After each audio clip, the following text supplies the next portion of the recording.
the ongoing developments in France. Indeed, an attack and hostage-taking operation are ongoing in our country, in the south of France. And everything leads us to believe that indeed it is a terror attack, which is, as I said, still ongoing. The police, and in particular the gendarmerie, intervene in a very coordinated manner after what was first an attack against police officers. Please allow me to express our utmost support to all of those addressing the situation. At this point in time, I will not provide any figures. The Paris public prosecutor will shortly provide relevant information. He already referred the matter to the DGSI and to the STAT, as well as the terror investigating magistrates. They are on their way as we speak. Please allow me to express the utmost support of the French government and authorities, and in particular our support to the police forces which are currently on the ground. I just spoke to the Minister of the Interior, who is arriving on the spot, and the Prime Minister is back in Paris. And I myself will be back there in a couple of hours in order to coordinate all the necessary measures to be taken. Over the past 2 days, we've attended a European Council meeting, and I'm very pleased that once again we can host this joint press conference together with Chancellor Merkel, given the importance of the work conducted together. Once again, this was made possible thanks to the work we conducted last week in Paris, a couple of days after Chancellor Merkel was re-elected, and please allow me to once again congratulate her on that.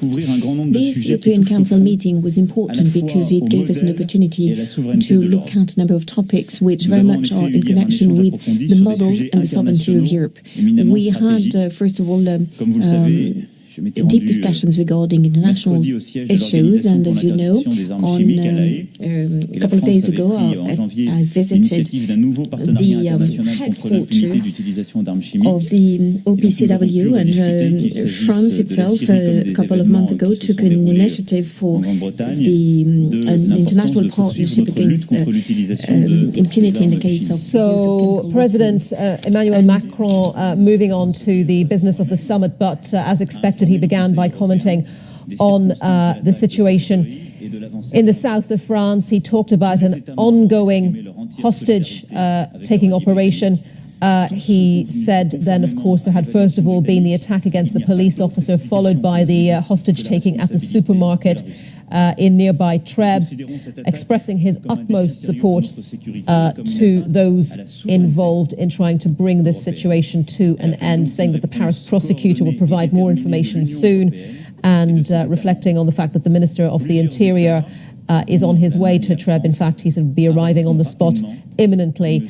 Emmanuel Macron saying that he would be going back to Paris shortly to coordinate efforts from there. Well, the BBC's Hélène Daoufal is here with us, listening and watching what's going on. Interesting, Hélène, he did not speak for very long about what is going on in the south of France there. Yeah, I guess it's quite interesting to see that he's basically having to obviously say that he's supporting the situation, supporting the French people. He's saying everything led us to believe, again, that is a terrorist attack. I guess he's also, because he's been in Brussels, he's been obviously receiving information, but he's maybe a bit cautious about what to say. And we still don't really know who is this person, how old is he, where does he come from. So that's always the precaution at the time. Now I've been kind of looking a bit more into what's happening with this list that this gentleman apparently was on. So this is a list that was created, I think Naomi was mentioning it earlier as well, that in 2015, since the Paris attack, where they have done, because we have a state safety list, which is a combination of all the dangerous people that could attack France, but it was literally a mix of maybe radicalist, Islamist, or maybe right-wingers, or all sorts of different people that could threaten France. Whereas this new list that was created in 2015 is called the FSRT list and has 12,000 names. And so that's on this list that this gentleman would have been. And I was just hearing again about this literally really tiny little town, Trèbes. It's 5,000 inhabitants. So this is becoming kind of unusual now, how these individuals are attacking very, very small villages. Yeah. Hélène, just let me interrupt, because we are seeing reports that a French military officer swapped himself for a hostage at the supermarket, according to a source close to the investigation. I think this is being reported on the Reuters news agency, that a French military officer swapped himself for a hostage at the Super U supermarket in Trèbes. We were speculating earlier whether the officer was himself a hostage or had gone in as a negotiator, but now apparently offering to swap himself for one of the hostages. And we can confirm as well, we have three dead at the moment and 3 wounded for sure.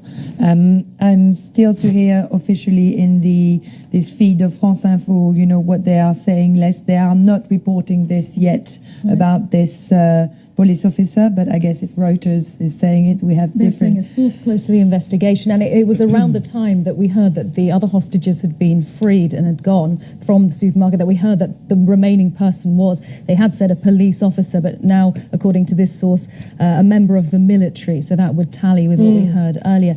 Hélène, you mentioned the fact that Trèbes, it's tiny, 5,000 inhabitants, but we saw the state of readiness that France is still in and the number of security forces that were there so soon after the very first news broke. Yeah, and also we just heard that the 4 schools in Trèbes, because they have maybe 2 primaries and 2 kind of higher schools, collège, we call them in France, and they've been completely cordoned. The kids are in confinement. So this is obviously something that France has been gearing up towards, obviously since the events of 2015. We have massively scaled up our security for like any school. You get trainings. I have a few friends that are teachers who've been telling me about their confinement, really kind of traumatic, trainings where they have to help the kids get hidden under the tables, make sure that they are talking to the right people, protecting. And this is since 2015. Yes, this has been happening in hospitals, in schools, in companies. So obviously, it's not that much of a surprise, I guess, for me, who's been following this, to see such a big kind of deployment really quickly. And it's also near Carcassonne, so obviously Trèbes is small, but it's still like a little suburbs town where you would have access to bigger like pools of police cars and, all this kind of... We're just seeing, according to BFM television, that police have launched an attack on the supermarket in Trèbes, and that the attacker, to quote this copy, the attacker has been shot down. No other corroboration of that report at the moment, but this is from BFM television in France, saying that police have launched an attack on the supermarket and that the gunman has been shot down. It's been a little bit unclear for much of the last few hours about how many people exactly were in that supermarket, although it had been suggested that there was one officer, as it turns out now, a French military officer, in the supermarket with that individual. Perhaps the authorities felt, Hélène, that it was a more secure situation, if you like, in which to launch that attack with less risk to the members of the public. Yeah, exactly. And even earlier, the France Info reporter managed to actually come quite near to the supermarket. And he said it was complete silence. It was actually quite strange from the outside, considering all this kind of media, excitement around it. And over there, it's really quiet. Supermarket is locked off. There was reports, obviously, of people seen from the windows on the floor, unresponsive. So that's obviously all just coming out while you're soon. speaking, something on Reuters has just come in that the member of the military who swapped himself in exchange for one of the hostages is a 45-year-old lieutenant colonel. That is from another source close to the investigation, confirming what was reported by Le Figaro newspaper. So more and more detail coming about what has been going on inside that supermarket, that a military officer, a lieutenant colonel who's 45, put himself in the place of one of the hostages, offered himself so they could be freed. But we also heard from Anita just a few seconds ago that police have launched a raid on that supermarket. Yes, just looking for other corroboration of that. This is coming from BFM television, as far as I'm aware, scanning the various wires coming into us. This is just from one source at the moment that police have launched a raid on the supermarket and shot the attacker, although I would expect that we would get corroboration of that pretty quickly. Yeah, and we haven't been given any information, at least what we can see in front of us, about what may have become of that French lieutenant colonel who was in there with the hostage taker at the point of this raid being launched on the supermarket. Yes, and earlier I was hearing and I was looking on Twitter and I saw a lady mentioning that they had managed to escape from the supermarket by the back door, the fire exit. So that she was saying, I heard the gentleman shouting and then gunshots, and we were locked in there for an hour, and then we managed to escape. So probably now that we're hearing more about the CRS and what they did, what the police did, maybe when they exchanged, obviously the police officer, they were allowed to leave and they managed to escape. But this is obviously all speculations for now. But they were obviously prioritizing the safety of the people and how they could, obviously damage control. And Elaine, we were in Paris together just before the various rounds of the presidential election last year. There had been such a succession of attacks on France at that point. Does it feel that the last year has been a lot quieter? Yes, I was, earlier saying it, that I thought it was nearly a year that we had nothing. Obviously, my colleague in Paris, who was saying it's been 6 months that it's been quite quiet. Yes, it has been a bit of a breather, to be honest, because it had been so difficult, for the French people. Really a trauma. That's I was obviously living in London, so I didn't see and feel the impact that it had, on the people in France directly, but still from my friends, from my family, when I go there, you always have this moment where people mention the attacks, and there's this kind of very dampened atmosphere where people are really down about it and really sad and really in shock. I think really the Bataclan, all these attacks around Paris, and so now people have been obviously more wary of what could happen, and I guess that's why it's also now a big surprise that it can happen in such a small place. But as I was saying earlier, specialists are saying that obviously because cities have geared up against this kind of as terrorist attacks, now they can act in smaller and very precise or individual events. Yeah. And we now have a second source saying that the gunman has been shot. This is the French news agency AFP quoting police sources saying that the gunman has been shot by the security forces. So more than one source now saying that has happened, that the attacker has been shot down after the police launched a raid on the supermarket where he was alongside that French military officer, a 45-year-old military officer who had taken the place of one of the hostages earlier. Yep. And what are you hearing? Yeah. We have the confirmation that he's a French-Moroccan gentleman. He's 25 years old. This is, as we were saying earlier, from the source next close to the investigation, and he was also followed by the intelligence services since 2013, and he was briefly in jail in 2016 for other, as Hugh was saying earlier, petty theft, drug, maybe that we don't know exactly what he was, but the droit commun. Yeah. Crime leading to Islamic terrorism. So that's what's been said, and reported, that many people who end up in doing these kind of things were probably having trouble for quite a while, were feeling slightly, left out from French society. Well, there's also all sorts, obviously, of reasons why, he could have been led to do such thing. But yes, the fact that they brought his mum and his sister to the location, that shows that he's probably from the very near. Maybe he's from Carcassonne, maybe. Why Trèbes, though? Why was there any link in particular? Why would he go to this town? And he seems obviously very, having quite, Right. We're just getting on Reuters that they are saying the attacker, the hostage taker, has been killed, according to a source close to the investigation. That is being reported on Reuters. We haven't got confirmation.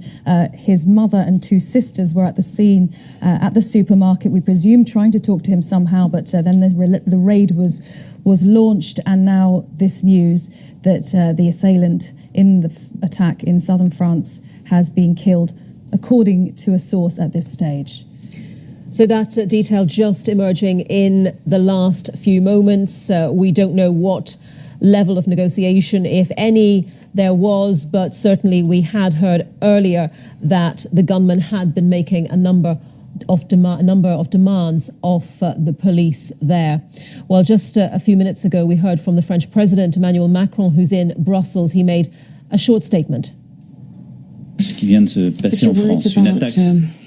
The ongoing developments in France, indeed an attack and hostage-taking operation are ongoing in our country, in the south of France, and everything leads us to believe that indeed it is a terror attack, which is, as I said, still ongoing. The police, and in particular the gendarmerie, intervene in a very coordinated manner after what was first an attack against police officers. Please allow me to express our utmost support to all of those addressing the situation. At this point in time, I will not provide any figures. The Paris public prosecutor will shortly provide relevant information. He already referred the matter to the DGSI and to the STAT, as well as the terror investigating magistrates. They are on their way as we speak. Please allow me to express the utmost support of the French government and authorities, and in particular our support to the police forces which are currently on the ground. I just spoke to the Minister of the Interior, who is arriving on the spot, and the Prime Minister is back in Paris. And I myself will be back there in a couple of hours in order to coordinate all the necessary measures to be taken. Emmanuel Macron speaking in Brussels in the last few moments. So just to bring you up to date with the latest news that we're getting from Trèbes in southwestern France, reports quoting sources close to this investigation say that the gunman who was inside the Super U supermarket in Trèbes has been shot and killed, according to some reports, after police there launched a raid on the supermarket. He had been inside the building with one military officer. It's emerged, a man who offered earlier in this evolving situation to take the place of one of the hostages. And it was just after we heard that somebody of the military or the police had gone in and was in with the hostage taker that we'd got the news that the other hostages had been able to leave that supermarket. And we know that the sisters and the mother of the hostage taker, the gunman, were there at the scene, which seems to imply that he was from the local area. But obviously we don't know anything more about that man at the moment, other than that he was around 25 to 30 years of age and of Moroccan origin. But it was a sequence of events that had started in the nearby city of Carcassonne a little earlier, because he had been shooting at a group of police officers who were out jogging that morning. He injured one of them, shooting him in the shoulder. But we believe before that he'd also hijacked a car in that city, Carcassonne, and killed the passenger, injured the driver before taking that car to the supermarket where the hostage situation then unfolded. And we understand that 2 other deaths then occurred. 2 more people were killed in Trèbes. The French Interior Ministry also saying that 3 people have been wounded as a result of the actions of the gunman. One of those seriously wounded. That is according to the French Interior Ministry. And the police union in France also confirming that an assault was carried out on the supermarket. The individual, they say, shot. So we, that, as Anita was saying, heard in the last few minutes that the hostage situation is over because there was a police raid, enormous police and military presence at the scene of that supermarket in the tiny little town of Trèbes, only 5,000 or so inhabitants, but over 200 to 300 gendarmes there at least, as well as special forces and other military. That operation over within a matter of hours, with the gunman being shot and killed, according to French media reports. Hélène Dauphin is here. Hélène, what sort of news are you seeing on the French media? We're getting that the Home Secretary has just arrived in Trèbes, and he's actually just been tweeting saying that I'm arriving on site where I'm joining all the security forces, and their mobilization is absolutely total, and please don't spread any fake news. And he's even doing the hashtag fake news, and follow instead Place Beauvau, which is his own Twitter handle. But it shows how much this time, I guess it's also the experience now, obviously, because unfortunately we've had so many of these attacks in the recent years, of not spreading the wrong thing, making sure that people are not starting to kind of get into these rumors. And Twitter, obviously, and social media, we know that it can go really wrong quickly. So even the Home Secretary is reminding that. And yes, we have now definitely the confirmation that the assault was given, and the attacker has been killed. Yeah. Okay, well, let's just remind you of what we have been hearing over the last few minutes here on BBC News, with this special coverage of what's been going on in southwestern France, because 3 people were killed when a gunman opened fire and took several people hostage at a supermarket in the town of Trèbes, as well as a person in a car he then hijacked. But the latest development is that police, in the last few minutes, we believe, raided the supermarket, and there are unconfirmed reports that the gunman, who'd been in there for at least a couple of hours, has been killed. Plenty more coverage to come here on BBC News.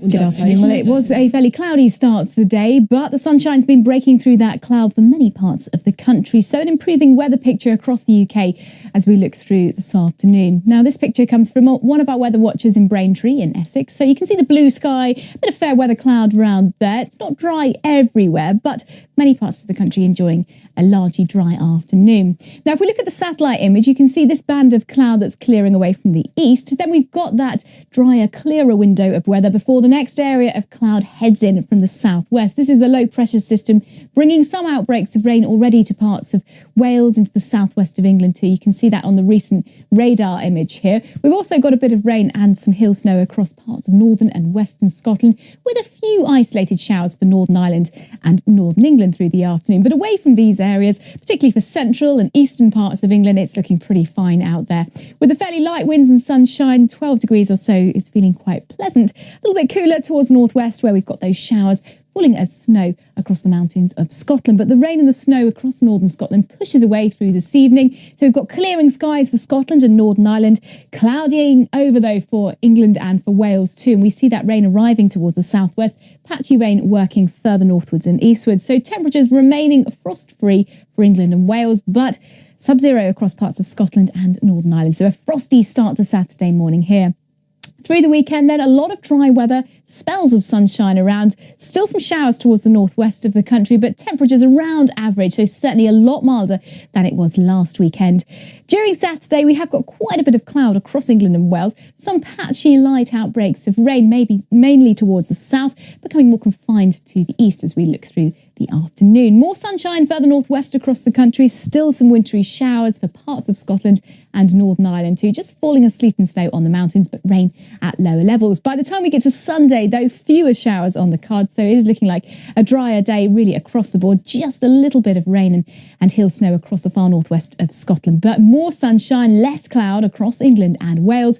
And with those temperatures between around 10 to 13 degrees with relatively light winds, should feel quite pleasant on Sunday. But then as we look ahead towards next week, it looks like things are going to start to turn colder as we head closer to Easter. And don't forget that those clocks go forward by 1 hour during the early hours of Sunday morning.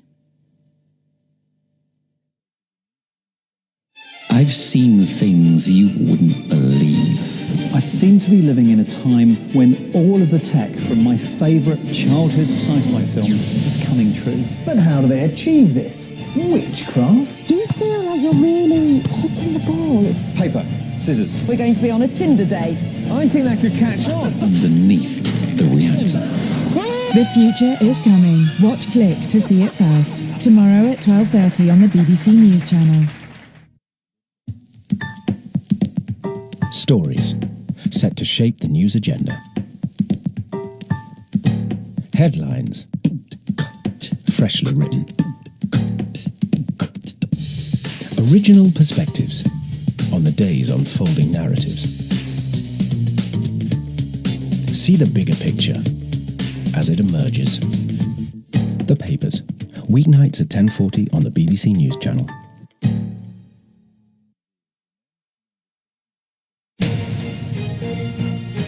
Live, I'm Simon McCoy. Later this hour, we'll bring you the latest on the Brexit talks in Brussels and the growing support for Theresa May's stance on Russia.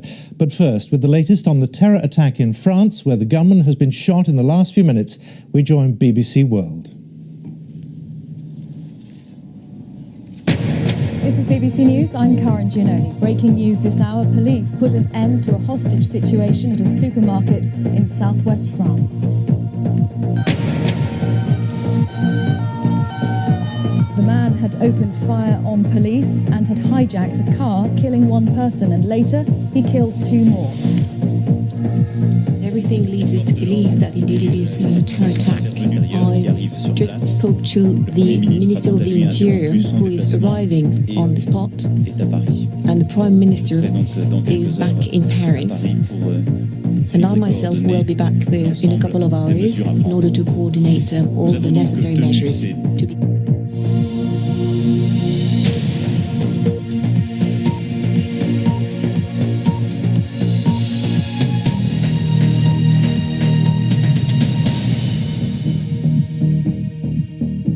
This special coverage from BBC News. Our breaking story this hour, it's reported that 3 people have been killed by gunmen who took hostages at a supermarket near Carcassonne in the south of the country.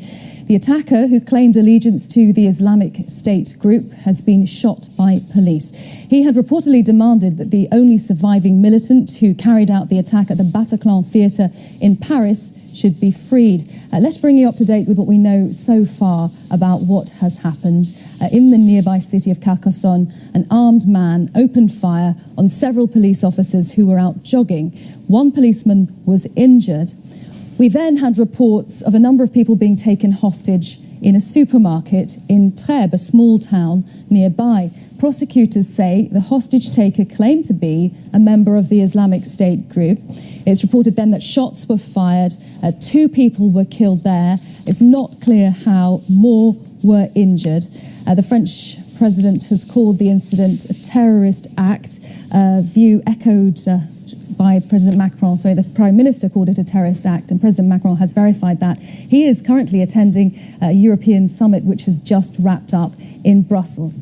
Now, in the last few minutes, it is reported that police raided that supermarket. The gunman has been killed. That hasn't been confirmed, but many reports now saying that French police have killed that gunman. In the place of one of the hostages was a 45-year-old soldier, a senior member of the military who had swapped places with one of the hostages the gunman had been holding. We get to hear what has happened to him. We'll hear Mr. Macron's statement in a moment, but first, Andy Moore has this report on the hostage situation in Trèbes.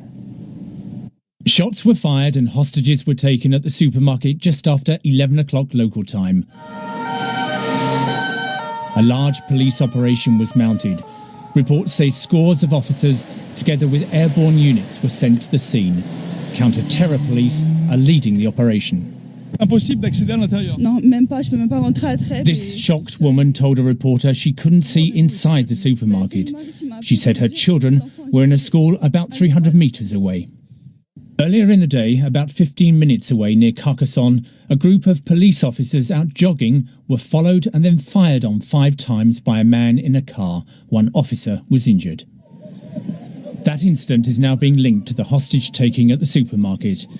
There are conflicting reports about the fate of the hostages. The French Prime Minister said security forces were rapidly deployed to the scene. The operation was not yet over. He said all the information so far suggested it was a terrorist attack. A source at the French Interior Ministry said a total of 3 people had been killed. A handful of others were wounded, one of them seriously. A security source said the gunman was Moroccan and had been flagged as a potential extremist. Andy Moore, BBC News. As I was mentioning, the French President Emmanuel Macron is in Brussels right now, and he gave a statement a short time ago. The words about the ongoing developments in France, indeed an attack and hostage-taking operation are ongoing in our country, in the south of France, and everything leads us to believe that indeed it is a terror attack, which is, as I said, still ongoing. The police, and in particular the gendarmerie, intervene in a very coordinated manner after what was first an attack against police officers. Please allow me to express our utmost support to all of those addressing the situation. At this point in time, I will not provide any figures.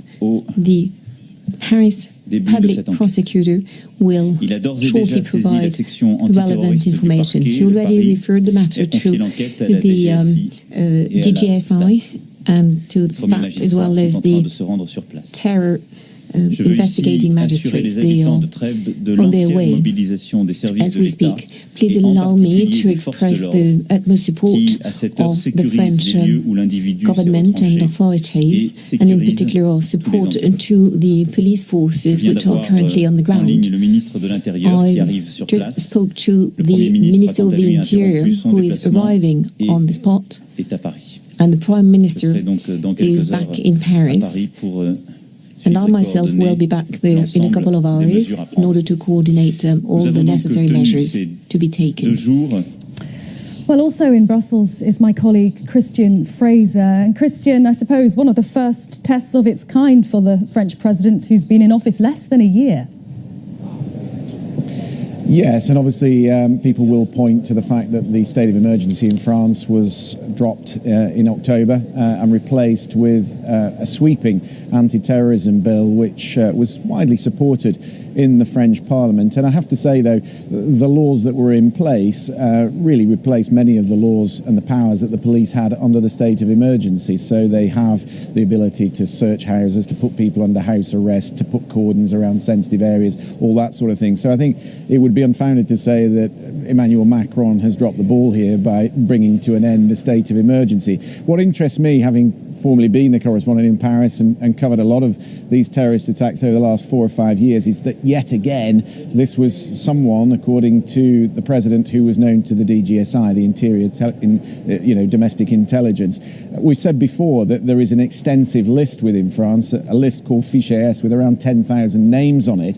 And it's just impossible to monitor all the people that they know or consider to be a threat to the state. So if you look back at recent attacks, you've got the Kouachi brothers who staged the Charlie Hebdo attacks. You've got Mohamed Merah, who was the gunman in Toulouse, the man that attacked the train, the Thalys train between Paris and Brussels, and so on and so on. So very often there are people, known extremists in France, who are on this list but are either not under house arrest, not deemed to be a specific threat at any one time, but certainly intelligence is there on them. So that's probably the first thing. I've just been reading La Dépêche, which is the local newspaper in the south, and they seem to have very good information on what has been happening. So just to recap, they were saying that this morning this gunman opened fire on a group of CRS policemen who were out training, out jogging. One policeman was hit in the shoulder, they say. Obviously, I can't vouch for these details, but this is coming from the local area. And they say that 2 people were killed as he hijacked a car.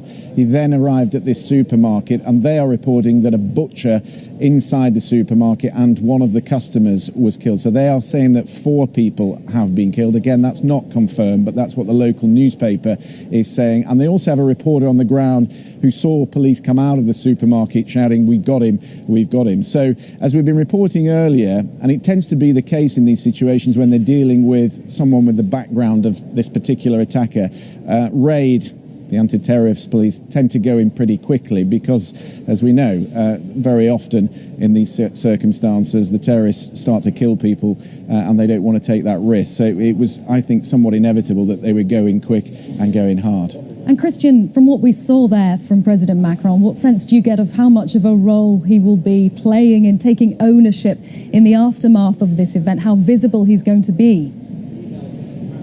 Well, it is a sensitive issue for France, of course, given what has happened in recent years. And clearly, you know, he's been kept informed while he's been here. We were expecting a press conference a little earlier than when we got it. So maybe he was involved talking to the Prime Minister and making arrangements from here. And he's going back to Paris, in fact, any minute now. And he'll be back there in a couple of hours. But the Interior Minister has been sent to the scene. The Prime Minister is coordinating things from Paris. The Paris prosecutor, as ever, will be involved in it. And so, you know, Paris is well used to this, unfortunately, and so all the provisions will have been put in place. And also, they have teams that are highly skilled in these sort of terrorist incidents. So the gendarmerie sealed off the area very quickly, and then the anti-terror police were there. And once they had a cordon in place and an understanding of what it was, then they finished it pretty quickly. Interestingly, according to the local newspaper, they're saying that in this instance they brought his sister, and his mother to the scene, maybe to try and talk him out of that situation. If that wasn't going to work, then, as I say, they were going to go in and ensure that he didn't kill any more people. Okay. Christian, thank you very much. Christian Fraser in Brussels, where we have just heard from the French President Emmanuel Macron, who is on his way back to Paris. Let's go to Paris now and speak to Hugh Schofield. And Hugh, if you will just bring us up to date with what has happened over the last half hour or so. Half an hour ago, exactly, the assault was ordered by police chief in charge, and we don't know the detail, but special forces will have moved in, and the man, we are told, has been abattu, which means killed, and the hostage, and we believe it was just one hostage, was released. There's an intriguing detail which will need confirmation, that the hostage was a gendarme, a member of the gendarmerie, who had offered his place to replace a hostage of one of the customers or staff from inside the supermarket, and had gone in voluntarily. That remains to be confirmed. It'd be intriguing if it is true. In any case, we can say that this incident is over.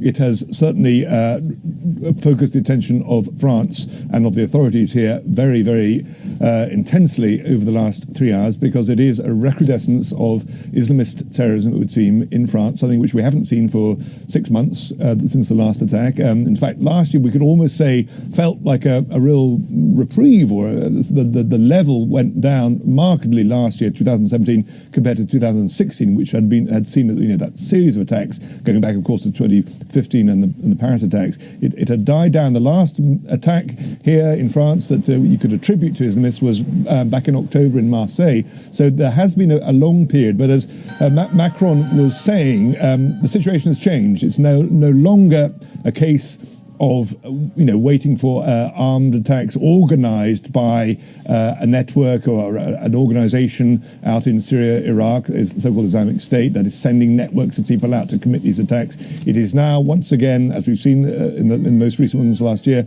local people who have become radicalised either totally by themselves on the internet or in small groups, often communicating on social media. But these are not people who've been out in the region and come back in general. And of course, what now we wait to see is the profile of this man. But I would bet he's a local man with a background in petty crime, because that is the profile.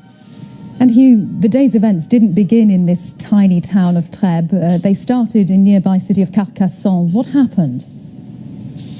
Well, there are three incidents. It was a spree, and we've seen that before as well. I mean, a man decides to go for it, and he goes for it, and it can be a succession of different events, and it's only later that you piece together what happened. And I'm still not entirely sure of the order, because there were three attacks, but I'm not sure in which order the first two came. The first two were the shooting of CRS police who were out jogging, four of them who were out jogging wearing sort of civilian tracksuits and so on. So they were not identifiable as CRS police, but I presume he knew that they were, and that may be an indication that he's a local man. He injured one of them seriously, but not life-threateningly.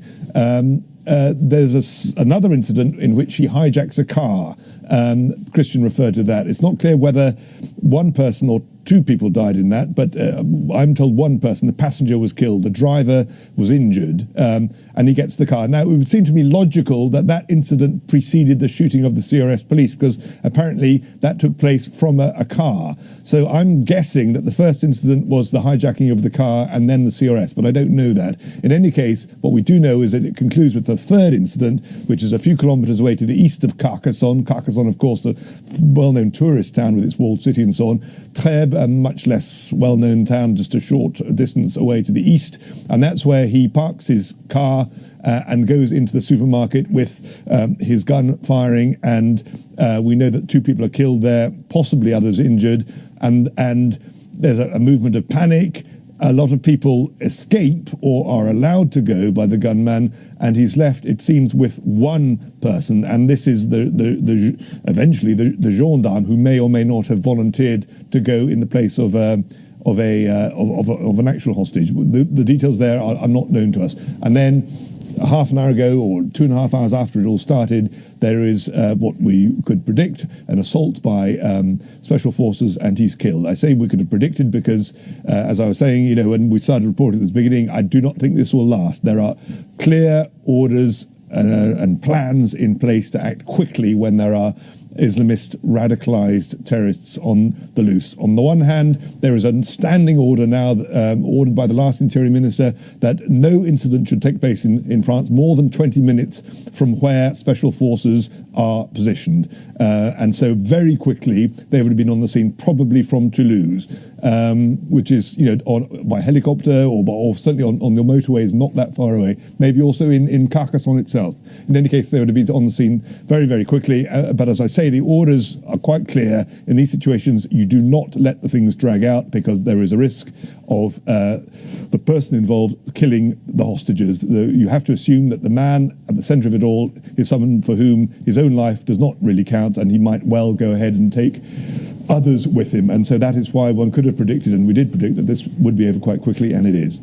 Hugh, thank you very much for the moment. Hugh Schofield in Paris. Well, with me is the BBC's Hélène Daufar, who's been monitoring French media and social media. And just back to what Hugh was saying there, the quickness that the forces arrived, that this was overwhelmed. I mean, when you look at what has happened in France since 2015, more than 240 people killed in jihadist attacks. France really has changed. Yeah. I guess it's... We always had these kind of threats of attacks, but since 2015, since the Paris attacks, 3 attacks at the same time, coordinated, it has become now part of, we have to be protected, and we have to think about it. We have to make it like part of our daily life now, to think how we're going to react if something like this happens. So as I was saying earlier, many of my friends are saying they've had training, special kind of training through work, at school, on how to confine yourself, how to hide under tables, what to do. And then obviously the police is now on high alert. And as Christian was saying earlier, even though the state of emergency was lifted in October 2017, we still had a law that was put in place that was very controversial, because this law was basically putting the state of emergency in kind of a long-term, it was not as extreme as the state of emergency, but it's basically giving a lot of power to the police to go and raid houses and, attack and be obviously deployed really fast in this kind of situation. And that's why we saw today in this 5,000 inhabitants village, suddenly an enormous amount of police coming through, really trained up, dealing with the situation really fast, organizing themselves quite well. So I just have to refer to what Hu was saying, because I've been seeing on the French news now that now the order of attack would be that the guy actually started by hijacking the car, which would kind of in the end make sense. And he hijacked the car, shot dead the passenger, started driving towards Trèbes, so now why Trèbes, but anyway. He on the way then would have shot one of these CRS doing their jogging. And they were in plain clothes when they were out jogging in a group. How would he have known that they were I guess police? Because, that's why it makes you think that he's probably from the area, because there is this very big, trainee, army, military place, in the area. So he would have probably known that there were these kind of military trainer, officers in training doing their jogging. But obviously we don't know for exactly now. And then he got to the supermarket, parked his car and attacked. And then we have the story of the gendarme who offered himself as an exchange against an hostage, but now he's been wounded as well himself. So yeah, I guess that's the kind of the order of the trail of this man. And also, as you were asking earlier about the kind of reaction on the political side, because as you said, since Macron, it seemed like it just didn't happen. It's so much quieter than the months that preceded the presidential elections in terms of terrorist attacks. Has he been more in control of these things? And obviously it's quite interesting, because one of the first person that's been tweeting now is Marine Le Pen. And she's been saying, obviously, when is the government will understand that we are at war? So obviously she's going really strong. And then she's saying, all our thoughts are going to the victims. Why can't they understand we are at war? Because obviously that was one of her main line, during her campaign last year. Hélène, for the moment, thank you. Let's just show you some pictures that we've got in the last few minutes. These are new pictures coming in from Trèbes. And you can see just a glimpse there of the huge police operation that's been going on. Hundreds of police officers as well as special forces. But just in the last 3/4 of an hour, it has all come to a conclusion, because police have shot and killed the gunman who is suspected of killing at least 3 people. He had opened fire on the police after hijacking a car, killing 1 person, and making his way to that supermarket there, you see there, and then barricading himself in. But you can see the level of military and police force used to overwhelm him. He eventually ended up with 1 officer and him alone in the supermarket. That officer, different reports, one was saying he's a gendarme, others saying he was a soldier, ending up giving himself in place of a hostage to stay with the attacker. We don't know what has happened to him, but we know the attacker, the gunman, has been shot dead in the police raid that followed. You're watching BBC News. And we will return to France whenever there's any development on what is now an investigation into that terrorist attack.